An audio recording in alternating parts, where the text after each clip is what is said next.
Welcome back, everyone, to Phlox'em and episode 5 of our timing chart series. We are finally in now to step 3 and looking at, playing and using cards during kind of the bulk of your turn. First part of that is playing, which is how you even get cards into the game.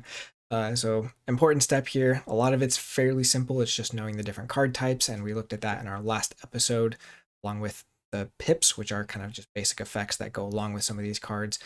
Now we're going to look at the actual text on the cards. So what do these cards actually do when they are played, or what other things are triggered by you playing cards? Let's get into the rules and then some examples. So we started talking about the playing a card step last time, so we're not going to get into too much detail on all the specific steps. We're going to look at two main ones. And the first one is enters play effects.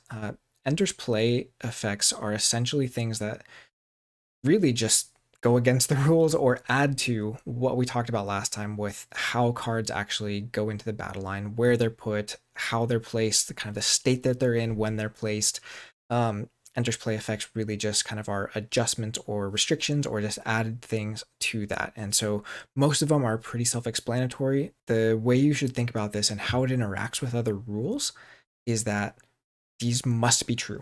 Basically, anytime, any scenario, no matter what other effects are happening on the board, even things like Shadow of Dis, that blank card text enters play, you can think of as the cost for playing it. So it cannot even leave your hand unless that effect or that kind of aspect of it is true. And so with that, I want to lump in three keywords that we haven't really talked about yet that kind of are enters play effects, and that's going to be alpha, omega, and deploy. As you can see from last episode, alpha, omega, and deploy kind of go against what we were saying last time, where you can kind of do things in any order you want. Alpha specifically says that card must be the first card that you play on your turn. Omega is going to be very similar, only it's just at the other end where it is the last thing you do in that step of your turn. So played all your other cards and stuff, and then you play an Omega. As soon as that card is finished resolving, you have to go into your ready cards and then draw card step, and then your turn is over.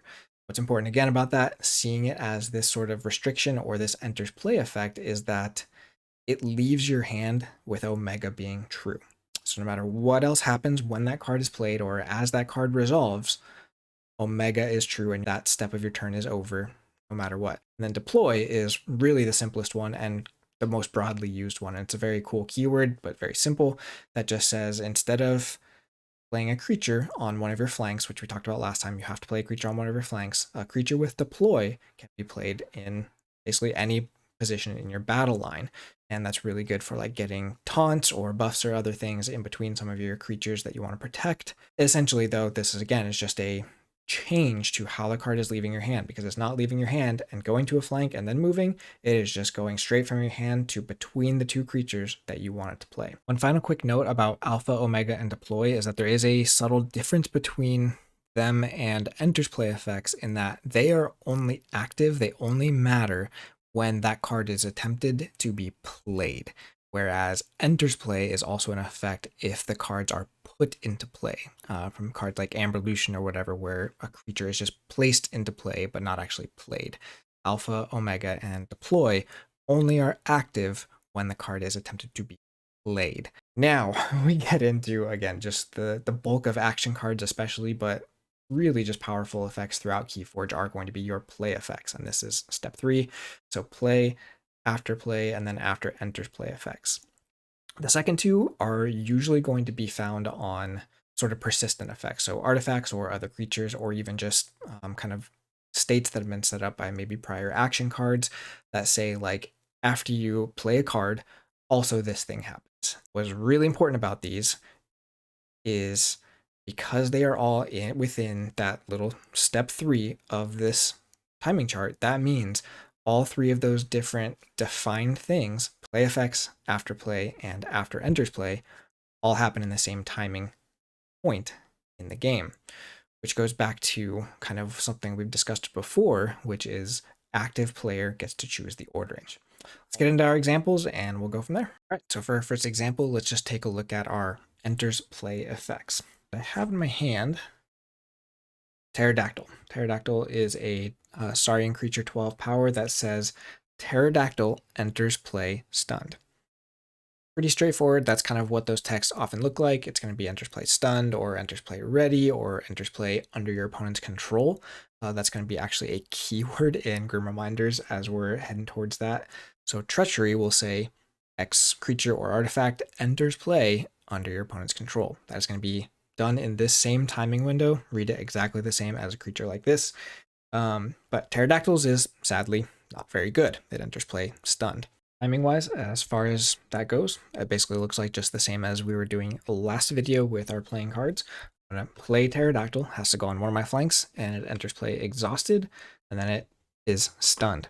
Now again, because this is enters play and not when it is played or something other specific like that, if Pterodactyl gets put on the board for any reason or by any effect, it is also stunned. Now, let's take a look at one of those other effects we talked about with the keywords, and that'll be deploy. So I also have this Almsmaster. Almsmaster says deploy, taunt, and then play each of Almsmaster's neighbors capture 1. So you can see with the play effect where each of its neighbors capturing 1 is good, but if you can only play it on one of the flanks, then it's only ever going to have one neighbor when it enters play. But because it has this deploy, it actually leaves my hand and is able to be played right in between both of these creatures. And then when I do that, both of these creatures would capture 1 from my opponent. So you can kind of see how that entering play in a different place than normal can be really beneficial, give you a little bit more flexibility with some of these cards and how you can use them. All right, for the second example, let's take a look at step 3, which is the play effects, after play, and after enters play effects. We'll start off with something pretty simple. Again, most play effects you're going to find on actions. Pretty much every action is essentially just a play effect with some extra pips or whatever. Kind of like we talked about last time, in order to do this action card, I'm going to go ahead and just say I'm playing it, playing Lay of the Land. And first off, I get the pip. That is before the play effect has happened. Again, just through the timing here. I have it kind of in this, not in the discard yet, but in this sort of resolution area. And then it says play. So I've played it, I've gotten the pip, and now we're on to step 3, the play effect. It says look at the top 3 cards in my deck, and then put them back in any order, and then draw a card. This is a very strong card just to begin with. You can see I have some other Star Alliance cards here on the top of my deck, and because this lets me draw a card at the end, I can actually take one of those. Standard sequencing when you read a card like this is you do everything within one sort of sentence, so until the period, and then you do the next one. So first, I'm going to go ahead and reorder these like this so that I know this Colonist Chapman is going to be on the top of my deck. I'll put it back, and then I draw a card. And now I have this extra Colonist Chapman that I can play on my turn if I want to. That's a play effect. Again, pretty straightforward with how that resolves. Again, after I've done that, that's when the action actually goes to the discard. If it's a creature, something like this Mollymawk, also has a play effect, destroy an artifact. There's no artifacts on the board, but I would play it. I put it in the position on the battle line, resolve any pips, doesn't have any play effect. Destroy an artifact, there is no artifact. You do as much as you can though, and then you're done. That's play effects in a nutshell. Now let's take a look at multiple of these things happening in the same timing window. So we have the after play and then after enters play effects. And we're going to look at that with kind of a 2-card combo here in Flash Freeze and Call of the Void. So we're going to play Flash Freeze first. So I'm going to play it. I'm going to get the Amber Pip. And then that says play for the remainder of the turn. After you play another card, exhaust a creature.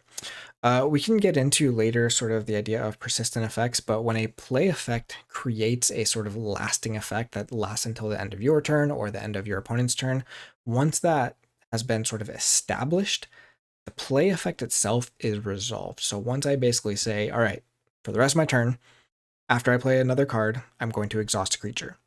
Once that is established, this play effect is done, and so then it goes to the discard. It doesn't sort of stay in that resolution area for the remainder of my turn, whereas a card that just sort of does an effect and is done stays there until the play effect is resolved, and then it's gone. Now, let's take a look at this combo for a second, because I just said for the remainder of the turn, after I play another card, I can exhaust a creature. Now I'm going to play this Call of the Void. So I start off, I gain an Amber, Now we're in step 3. So I can either choose to resolve this play effect or the lasting effect that was created by flash freeze. And either of them can create good or bad outcomes here depending on what I need. Call of the Void says exhaust a creature. If it was already exhausted, destroy it instead and its controller loses 1. So you can see already where with flash freeze, because I'm playing this, and because the after play effects created by flash freeze happens at the same time as this play effect, I can actually choose to activate the flash freeze effect first and exhaust this creature, then use the play effect of Call of the Void to destroy it and make my opponent lose 1 amber, which you can see, if they're on check, that's a great way to take them off check and remove a problem creature. Let's look at it the other way though. Maybe they're not on check, and maybe I'm scared of these creatures like doing something or fighting me, and I don't want them to use either of those on their turn. I do the exact same sequence of playing cards. So I play Flash Freeze, then I play Call of the Void. But now instead of activating the Flash Freeze effect first, I'm actually going to activate the Call of the Void effect first. And I'm just going to exhaust this. Because it wasn't exhausted by Flash Freeze first, it's being exhausted by the Call of the Void effect. It doesn't get destroyed and my opponent doesn't lose an amber. But now that this play effect is resolved, now I can use the Flash Freeze effect to also exhaust Venator Altum. So now I've exhausted 2 of their creatures, but I haven't destroyed any or removed their amber. Again, this is sort of a very basic example of how kind of 2 of these interactions can be timed differently to produce different results. You can imagine that there's going to be so many more scenarios, even multiple more of these effects happening within the same window. You as a player need to kind of think through exactly how you want to time those, but the cool part is you as the active player do get to choose when it comes to these effects. You just have to kind of know that, and that's why I'm making these videos, is so that you can look at a situation, look at some interactions you've never seen before, and still know mechanically how that works out timing wise and be able to work it to your best advantage with the cards that you have in hand. One really important note about afterplay and after enters play effects: there has been some wording template changes from the older sets to the newer sets. Newer sets are very clear on that, but you'll see some older cards in older sets, things like Hunting Witch or Teliga, that just say this sort of when a card is played, when you play another creature, gain an amber, when your opponent plays a creature, you gain an amber, those kind of things. And those can be read as this after play or after enters play. Again, that's just a kind of an older templating thing that needs to be updated, and just want to make sure that that is clear in here, that those are going to work the same way. So there you have it. That's playing cards. Between this and last episode, we've basically covered how they leave your hand, where they go in the battle line, and then how they can start affecting the game, affecting play. The next one, we're going to start looking at creatures especially, and kind of how you use them, the different actions that they can take on your turn, and really similar to play effects, how we can kind of chain those things to really get the best advantage. So we'll see you next time. Thank you so much again for watching.